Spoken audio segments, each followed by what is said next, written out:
Kal Kadosh, Boker Or, Bekiim Bahalacha, day 55, page 171. We are on Halachat Tet Vav.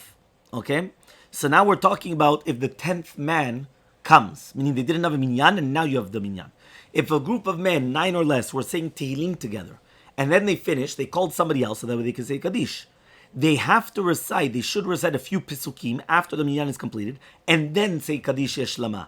If such a group was studying Torah, let's say Torah Shabal Peh, and they called other people to say Kaddish Al Yisrael, so they have to say the Mishnah, and then they say Kaddish Al Yisrael.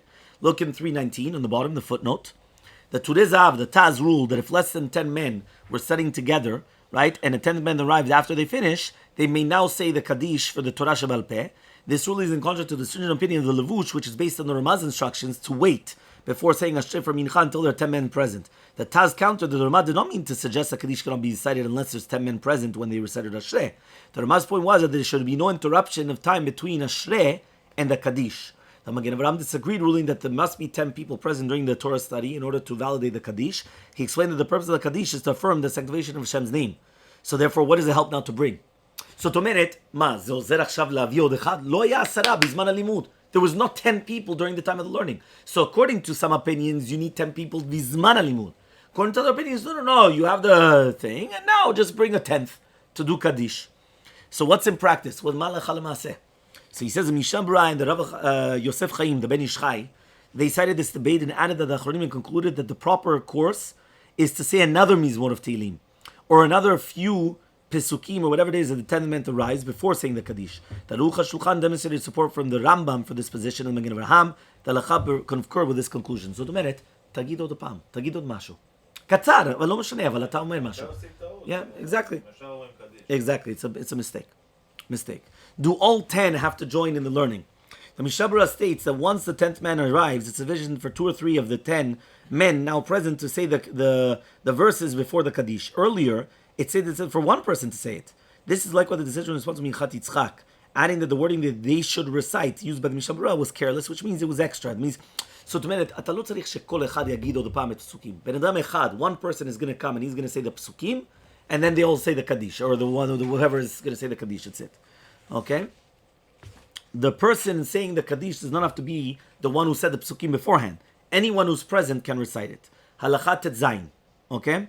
If a minyan was not present when the congregation reached Todu and Shachrit, but by the time they do Birosh Shamar, the minyan was present, they say the Mishnah Rabbi Omer, and then they do Kaddish Al Yisrael. Following the principle explained in the previous halakha, it's necessary to recite a passage of Agadah once the 10 people are present in order to recite the Kaddish.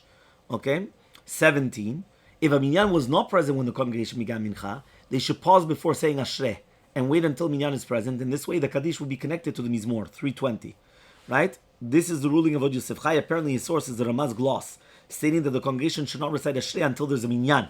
Okay, this is the correct formula, even according to the Turei Zahav. Although it may not be necessary for there to be 10 people while the Mizmor is recited, all poskim agree that the congregation should not allow time to lapse between Ashrei and Av Kaddish.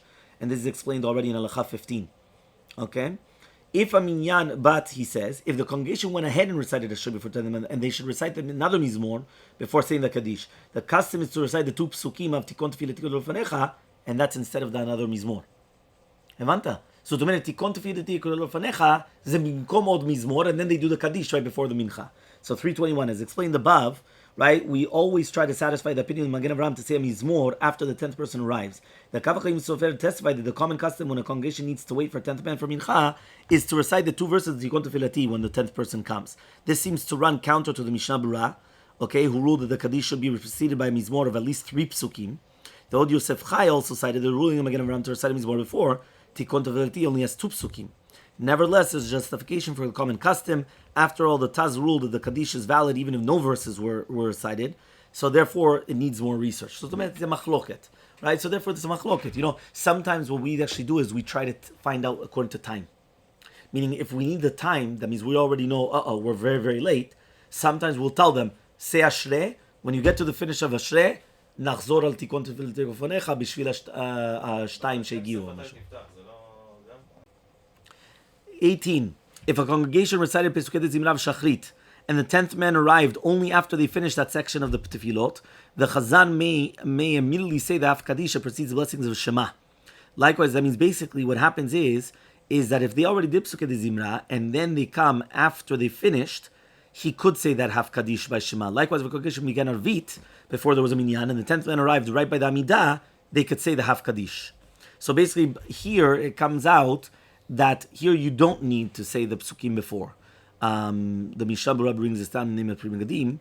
Not actually exactly sure why. He doesn't actually bring the reason why.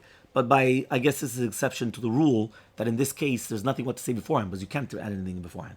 Right? Meaning, Atay Tchal Tarvit Levad. Right? You started by yourself, Arvit. You come to the Amidah, you have the Kaddish. All the 10th man came. What psukim are you going to say? You can't say anything anymore. So you just say the Kaddish, and then you start the Amidah.